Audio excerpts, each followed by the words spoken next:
razumeš? Demokratija! A sad zovi policiju, a ja ću Ženevsku konvenciju, pičko!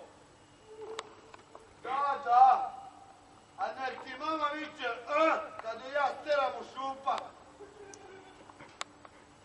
Imam pravo, ovo je moja zemlja koliko i tvoja. Moja koliko i tvoja. Jer ja sam moju imao od 13. veka, a ti si bio večiti austro-ugarski podanik do 20. Pičko!